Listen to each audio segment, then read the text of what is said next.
அகிலமெங்கும் உள்ள தமிழ் நேயர்கள் அனைவருக்கும் பரம்பரை ஜோதிடர் உங்கள் மனோபாலாஜியின் அன்பான வணக்கம். தமிழ் புத்தாண்டு ராசி பலன். இந்த தமிழ் புத்தாண்டு ராசி பலனுங்கிறதுங்க குரோதி வருடம் 14/4/2024 திருவாதிரை நட்சத்திரம் சுக்லபட்சம் சஷ்டி திதியில் குரோத வருடம் பிறப்பு ஏற்பட போகுதுங்க. இந்த குரோதி வருடத்தில் இந்த ஆண்டு முழுசாகவே விருச்சிக ராசி நேயர்களுக்கு எந்த அளவுக்கு ஒரு நல்ல பலன்கள் நமக்கு கிடைக்க போகுது அப்படிங்கிறத பற்றி தாங்க இந்த பதிவில் இப்போ நம்ம பார்க்க போகிறோங்க. முதலாக பார்க்குறவங்களா இருந்தீங்கன்னா சப்ஸ்கிரைப் பண்ணி பெல் பட்டன் அழுத்தி ஆல் ஆப்ஷன் கொடுங்க. விருச்சிக ராசி நேயர்கள் அப்படின்னா விருச்சிகத்துக்கு அதிபதி செவ்வாய் பகவான். இந்த செவ்வாய் பகவானுடைய ஆதிக்கத்தில் பிறந்தவங்க காலபுருஷ தத்துவத்தில் சொல்லிட்டோம்னாங்க 8ஆவதாக வரக்கூடிய ராசி தான் விருச்சிக ராசி. இந்த விருச்சிகத்துக்கு தனிப்பெரும் சிறப்பு இருக்குதுன்னு சொல்லலாங்க. எப்போவுமே ஒரு விஷயத்தை நீங்கள் நினச்சிட்டிங்கன்னா அது முடிக்காமல் படுத்தா தூங்க மாட்டீங்க. அதே மாதிரி ஒரு விஷயத்தை ஒரு மனசில் பட்ட ஒரு எதுவாக இருந்தாலும் சரி, இதை செய்யணும்னா செய்யணும், இது முடிக்கணும்னா முடிக்கணும், அந்த மாதிரி ஒரு விடாமுயற்சியில் எடுக்கக்கூடியவங்க தான் விருச்சிக ராசி நேயர்கள். இந்த விருச்சிக ராசி நேயர்களுக்கு இந்த குரோதி வருடம் முழுசாகவே பார்த்துட்டோம்னா உங்களுடைய ராசிக்கு நீங்கள் என்னதான் முயற்சிகள் நீங்கள் கடந்த காலத்தில் எடுத்திருந்தாலும் சில தடுமாற்றங்கள் ஏற்பட்டது உண்டு. காரணம் என்னென்னா கிரக அமைப்புகள் அப்படி. சில பேருக்கு பார்த்தோம்னா வேலையில் ஒரு சரியான முறையில் நாம் ஒரு இடத்துல ஒரு நல்ல வேலை செஞ்சுட்டு இருந்தவங்களுக்கு அந்த வேலையில் சில விதமான சில பிரச்சனைகள், குடும்பத்தில் சில ஒரு மன அழுத்தம், ஒரு மன அமைதி இல்லை அப்படிங்கிற ஒரு நிலை, இதெல்லாமே கடந்த காலத்தில் விருச்சிக ராசி நேயர்கள் அனுபவித்தது உண்டு. ஏன்னா அந்த கிரக அமைப்புகள் அப்படி. காரணம் பார்த்துட்டோம்னா உங்களுக்கு அர்த்த அஷ்டம சனி 1, 2வது பார்த்துட்டோம்னா உங்களுடைய ராசி அமைப்பில் பார்க்கும்போது 6ஆம் இடத்துல குரு அஸ்தமம் ஆயிடுச்சுங்க. இந்த ஒரு வருஷ காலமாகவே பார்க்கும்போது சில விஷயங்கள் நம்ம எதையுமே சரியான முறையில் செய்யணும்னு நீங்கள் நினைப்பீங்க. அது செஞ்சு முடிக்கக்கூடிய நேரத்தில் கடைசி நேரத்தில் ஏதாவது ஒரு பிரேக், ஏதாவது ஒரு தடை, முடிக்கக்கூடிய நேரத்தில் அது முடியாமல் போச்சு. நடக்கக்கூடிய விஷயத்தை அது மறுபடியும் தள்ளி போயிடுச்சு. அது வேலையிலையும் அப்படி தான். அதே மாதிரி பணவரவு சம்மந்தப்பட்ட, தனவரவு சம்மந்தப்பட்ட, வீட்டில் ஒரு சுப நிகழ்ச்சிகள் சம்மந்தப்பட்ட இது எல்லாமே ஏதாவது ஒன்று நடந்தால் ஒன்று நடக்க மாட்டேங்குது அப்படிங்கிற ஒரு நிலை எல்லாமே இருந்தது. ஆனால் அந்த நிலை மாறி இந்த குரோதி வருடம், தமிழ் வருடம், இந்த ஆண்டு முழுசாகவே உங்களுக்கு உண்மையிலேயே நீங்கள் எதை தொட்டாலும் அது வெற்றியாகக்கூடிய ஒரு காலகட்டமான நிலை இந்த வருடம் உங்களுக்கு அமையப்போகுதுங்க. இதில் இந்த கிரக அமைப்புகள் அந்த மாதிரி இருக்குதுங்க.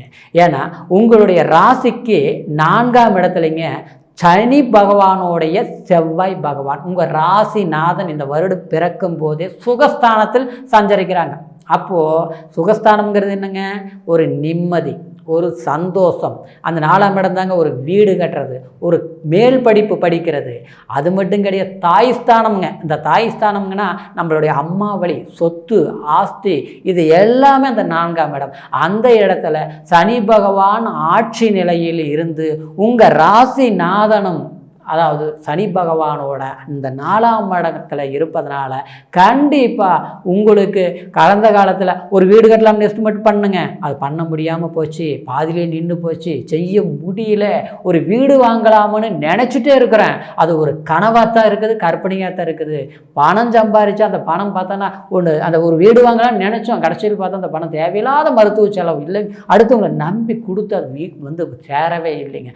அப்படிங்கிற ஒரு நிலையெல்லாம் மாறி ஆச்சுங்களா, ஒரு ஆதாயமான விஷயம் பண்ணினேன், ஒரு வீடு கட்டிட்டோம் அப்படிங்கிற ஒரு நிலை கண்டிப்பாக இந்த குரோதி வருடத்தில் உங்களுக்கு ஏற்பட போகுது. இன்னும் சொல்ல போனோம்னாங்க உங்களுக்கு 5ஆம் இடத்துல சுக்கிர பகவானோடைய புதன் பகவானும் ராகு பகவானும், இந்த 3 கிரகங்கள் நிலையில் இருக்குது. உங்களுக்கு புதன் யார் அப்படின்னா 8ஆம் அதிபதியும் புதன் தான். உங்களுக்கு 11ஆம் அதிபதி லாபஸ்தானாதிபதியும் புதன் தாங்க. அந்த புதன் பகவான் உங்களுக்கு 7ஆம் அதிபதியோட அதாவது உச்ச நிலையில், அதாவது இந்த வருடம் ஆரம்பிக்கிற போதே உங்களுக்கு 5ஆம் இடத்துல சஞ்சரிக்கிறாங்க. அப்போது இந்த 5ஆம் இடங்கிறது என்னங்க? புத்திரஸ்தானம், பூர்வ புண்ணிய ஸ்தானம். கடந்த காலத்தில் அந்த ராகும் இருந்ததுனால உங்களுக்கு பூர்வீகத்தில் சில பிரச்சனைகள் இருந்திருக்கும். ஒரு இடம் வாங்கியிருப்பீங்க, அதாவது அங்கும் பங்காளினால் சிக்கல்கள், பூர்வீக சொத்து இருந்து நம்மளால் அனுபவிக்க முடியல, அதனால் வம்பு வழக்கு, கோர்ட்டு கச்சேரி, என்னவோ தெரியலைங்க, எல்லாம் இருந்தும் அதாவது நாம் அனுபவிக்க முடியல, நிம்மதி இல்லை. இந்த மாதிரி ஒரு சூழ்நிலை எல்லாமே விருச்சிக ராசினியர்கள் சந்திச்சிருப்பேன். குறிப்பாக சொல்ல போனால் பூர்வீகத்திலேயே இருக்க விடாத அளவுக்கு சில சிரமங்கள் ஏற்பட்டிருக்கும். பிறந்தது ஒரு இடங்க, இப்போ வளர்ந்தது ஒரு இடம், இன்னைக்கு இருக்குது ஒரு இடம். இடமாற்றங்கள் பண்ணிட்டோம், ஒரு இடத்துல நிரந்தரமாக இருக்க முடியல. இது வரைக்குமே இடமாற்றங்கள் பண்ணிட்டு தான் இருக்கிறோம் தவிர ஒரு இடத்துல நிரந்தரமாக இருந்து ஒரு இடத்துல சாதிக்க முடிய மாட்டேங்குது. பணம் எவ்வளவோ சம்பாதிக்கிறோம், கணக்கு போட்டோம்னா எவ்வளவோ பணம், ஆனால் கடைசியில் இப்போ மிச்சம் என்ன இருக்குதுன்னு பார்த்தா ஒன்றுமே இல்லைங்க. என்ன வரவு வருது, எல்லாமே செலவாகுது, வரவுக்கு மிஞ்சிய செலவுகள் ஆகுது. இப்படி தான் ஆகிட்டு இருக்குது.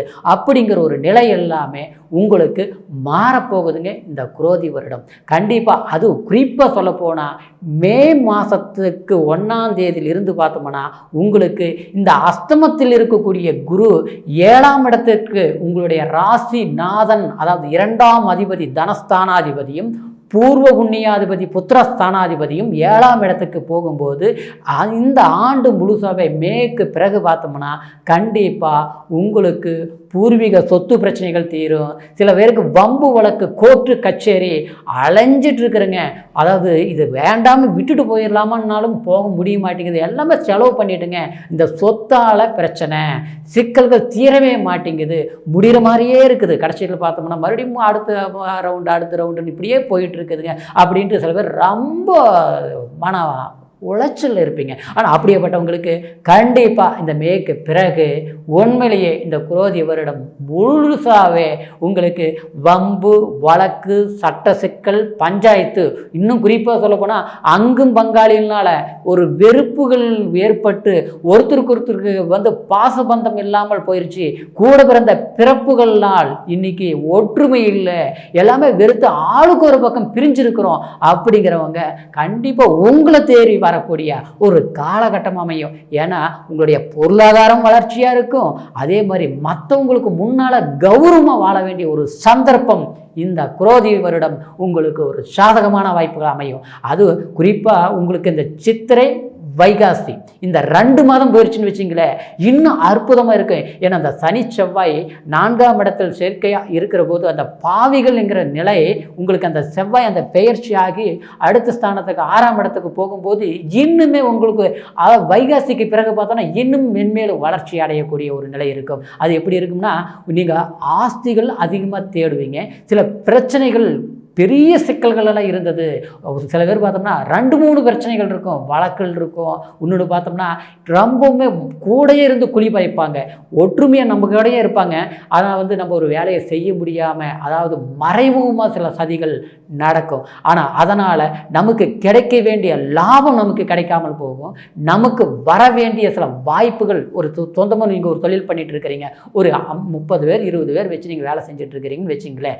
ஆனால் உங்ககிட்ட வேலைக்கு வர்றவங்களை கண்டிப்பாக அவங்களுக்குள்ள ஒரு பிரச்சனைகள் ஏற்பட்டு நிரந்தரமாக ஆட்கள் நம்மக்கிட்ட வேலைக்கு வராத அளவுக்கு, அதுலேயும் நம்ம கூடயே வேலை செய்கிறவங்களை நமக்கு ஆப்போசிட்டாக செயல்படுறது. நீங்கள் உழைச்சி ரொம்ப கஷ்டப்பட்டு நல்ல பேர் வாங்கின ஒரு வேலையை அற்புதமாக செஞ்சு, ஒரு பில்டிங் கான்ட்ராக்டர் நீங்கள் பண்ணிட்டு இருக்கிறீங்க, ஒரு இன்ஜினியரிங் வச்சுக்கலாங்க, அது கம்பெனியாக இருந்தாலும் சரி, அதே மாதிரி நீங்கள் ஒரு கன்சல்டிங் வேலையாக இருந்தாலும் சரி, ஒரு ரியல் எஸ்டேட்டாக இருந்தாலும் சரி, எதுவாக இருந்தாலும் ஒரு 4 பேர் வச்சு நம்ம வேலை செய்கிறோம்னா நம்மக்கிட்ட வேலைக்கு வர்றவங்களை நமக்கு பகையாக மறைமுகமாக நம்மளை கெடுத்து விடுறது. இந்த மாதிரி ஒரு சூழ்ச்சி சிக்கல்கள் எல்லாமே, அதாவது நடக்க வேண்டிய வேலையை நடக்க விடாமல் தடுக்கக்கூடிய நிலைகள் எல்லாம் ஏற்பட்டிருக்கும். இது எல்லாமே உங்களுக்கு வைகாசிக்கு பிறகு பார்த்தோம்னா, அதாவது விருச்சிக ராசி நேயர்களுக்கு பெரிய அளவில் ஒரு லாபத்தை எதிர்பார்க்கக்கூடிய தொழில் வளம் பெருகும், மாற்றங்கள் கிடைக்கும், ஆதாயம் அதிகரிக்கும். இந்த சூழல் நிச்சயமாக விருச்சிக ராசி நேயர்களுக்கு கண்டிப்பாக ஏற்படுங்க. அதே சமயம் உங்களுக்கு 11ஆம் இடத்தில் இருக்கக்கூடிய இந்த கேது பகவான் இந்த ஆண்டு முழுசாவே உங்களுடைய லாபஸ்தானத்தில் இருக்குதுங்க. அந்த கேது பகவான் உங்களுடைய அந்த குரு 7ஆம் இடத்தில் இருந்து 5ஆம் பார்வையாக பார்க்கும்போது கண்டிப்பாக அந்த கேது யோகத்தை கொடுப்பார். திடீர் அதிர்ஷ்டம், திடீர் லாபம், திடீர் வளர்ச்சி அப்படிங்கிற ஒரு நிலை கண்டிப்பாக ஏற்படும். அரசாங்கத்துறையில் வேலை செஞ்சுட்டு இருப்பீங்க, ரொம்ப நீங்கள் வந்து நேர்மையாக நாணயமாக அருமையாக வந்து வேலை செஞ்சுட்ருப்பீங்க. ஆனால் வந்து மேல் அதிகாரிகள்னால உங்களுக்கு மன உளைச்சல் கொடுக்கக்கூடிய அதை வேலையோடைய சுமை அதிகரிக்கிறது. அப்போ நல்லாவே செய்தாலும் நம்மளை குறைய கண்டுபிடிக்கிறது.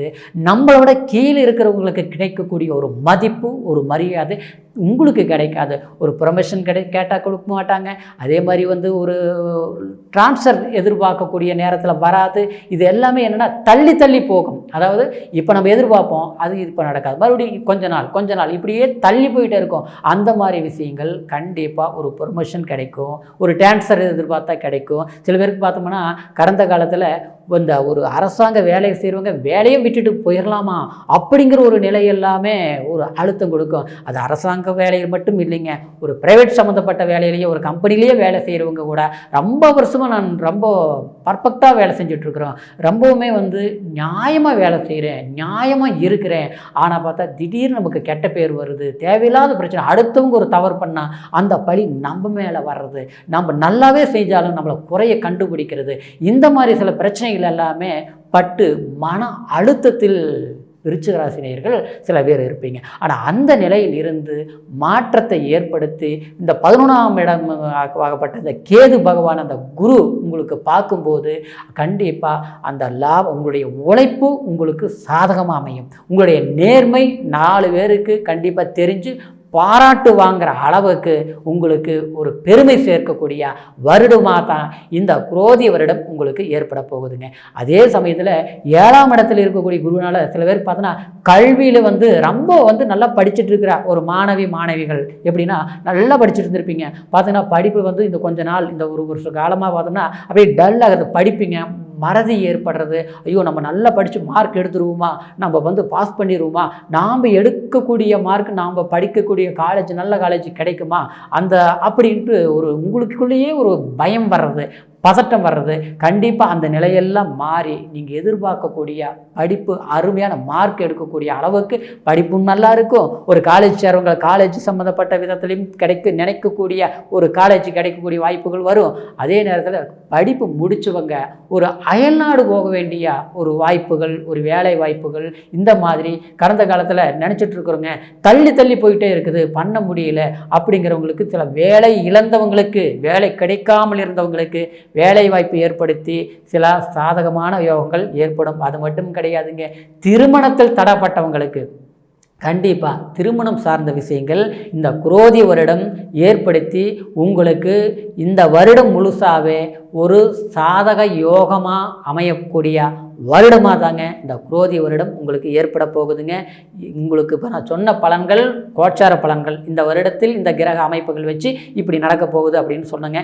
இருந்தாலும் உங்களுடைய பிறப்பு ஜனன ஜாதகத்தை ஒரு முறை நீங்கள் பார்த்துக்குங்க. ஏன்னா அதில் என்ன தசாபுத்தி நடக்குது, உங்களுடைய லக்னம் என்ன அப்படிங்கிற ஒரு எல்லாமே பார்த்து உங்களுக்கு அதுக்கு தகுந்த மாதிரி முயற்சிகள் பண்ணுங்கள். உங்களுடைய ஜாதகத்தை எங்கிட்ட பார்க்கணும்னு நீங்கள் நினச்சிங்கன்னா கீழே இருக்கிற நம்பருக்கு ஃபோன் பண்ணி பிறந்த தேதி, பிறந்த நேரம், பிறந்த ஊர் இது 3யுமே தெரியப்படுத்தி பொறுமையான நேரத்தில் உங்களுடைய ஜாதகத்தை முழுமையாக தெரிஞ்சுக்கிட்டு அதனுடைய பலன்களுக்கு தகுந்த மாதிரி நீங்கள் வந்து முயற்சிகள் பண்ணுங்கள். இந்த குரோதி வருடத்தம் உங்களுக்கு பொறுத்த வரைக்கும் விருச்சிக ராசி நேயர்களுக்கு மென்மேலும் வளர்ச்சிகள் அடைஞ்சு சிறப்பான வாழ்க்கை கண்டிப்பாக வாழ்வீங்க அப்படிங்கிற ஒரு நல் வாழ்த்துக்களோட மீண்டும் அடுத்த பதிவில் உங்களை சந்திக்கிற வரைக்கும் நன்றி, வணக்கம்ங்க.